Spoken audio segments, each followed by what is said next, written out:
बांस एक ऐसा पौधा है जो हर परिवेश में तेजी से विकसित हो सकता है। आसानी से उपलब्धता और इसकी मजबूती की वजह से बरसों से बांस का उपयोग होता रहा है और अब इसकी मांग और भी अधिक बढ़ गई है।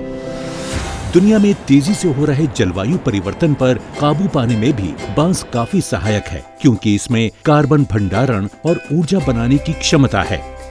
तेजी से कट रहे जंगलों को बचाने में भी बांस की अहम भूमिका है, क्योंकि ये निर्माण के लिए बेहतरीन विकल्प है।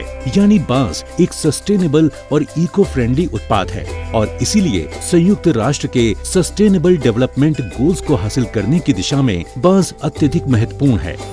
भारत दुनिया का दूसरा सबसे बड़ा बांस उत्पादक देश है, जहां बांस की 125 देसी और 11 विदेशी प्रजातियां पाई जाती हैं। भारत में कुल बांस उत्पादन क्षेत्र 16 मिलियन हेक्टेयर है और वार्षिक बांस उत्पादन क्षमता 3.23 मिलियन टन है। यूं तो बांस भारत में लगभग हर इलाके में पाया जाता है, लेकिन इसके कुल उत्पादन क्षेत्र का 40% हिस्सा मध्य प्रदेश, अरुणाचल प्रदेश, महाराष्ट्र, ओडिशा और असम में है। देश में 20 लाख से अधिक कारीगर बांस के विभिन्न उत्पाद बनाकर अपनी आजीविका चला रहे हैं। बांस उद्योग में अभूतपूर्व विकास की क्षमता है, जहां 2018-19 में भारत अपनी जरूरत को पूरा करने के लिए बांस का आयात करता था। वहीं 2019-20 में हम विदेशों में भी बांस का निर्यात करने लगे। 2021-22 में भारत ने 630 करोड़ रुपए का निर्यात किया। बांस उद्योग में असीम संभावनाओं को समझते हुए भारत सरकार बांस के उत्पादन को बढ़ावा देने के लिए व्यापक स्तर पर कार्य कर रही है। Now there will be no requirement of any permit or permission for producing, transporting and selling bamboo and its products produced by farmers in their own fields. बांस को एक स्वच्छ, स्थायी और टिकाऊ विकल्प के रूप में बढ़ावा देने के लिए भारत सरकार ने 2017-18 में इंडियन फॉरेस्ट एक्ट में संशोधन करके गैर वन क्षेत्रों में उगाए जाने वाले बांस को पेड़ की श्रेणी से हटा दिया, जिससे किसान अब इसे आसानी से अपनी खेतीहर जमीन पर उगा सकते हैं। साथ ही जंगलों के बाहर उगाए जाने वाले बांस की कटाई और परिवहन से भी प्रतिबंध हटा दिए गए हैं।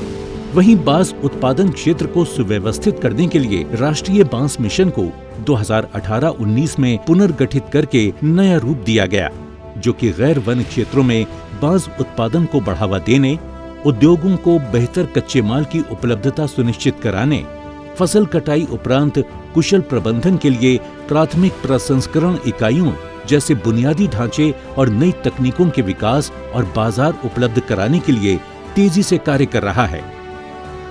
जहां एक ओर पारंपरिक उत्पादों में बांस का इस्तेमाल हो रहा है, वहीं स्थायी विकास के तहत बांस का इस्तेमाल नए जमाने की मॉडर्न इमारतों, दफ्तरों, प्रीमियम फर्नीचर, बैम्बू फैब्रिक, कागज के उत्पादन इत्यादि में किया जा रहा है। साथ ही बांस का उपयोग बायोफ्यूल बनाने में भी हो रहा है, जो कि पेट्रोलियम का बेहतरीन विकल्प है। राष्ट्रीय बांस मिशन का लाभ लेने वाले एक उद्यमी हैं उत्तराखंड के रहने वाले जयपाई नूली, जिन्होंने योजना के तहत सब्सिडी लेकर जापानी तकनीक से चॉपस्टिक बनाने का एक प्रोसेसिंग यूनिट खोला है।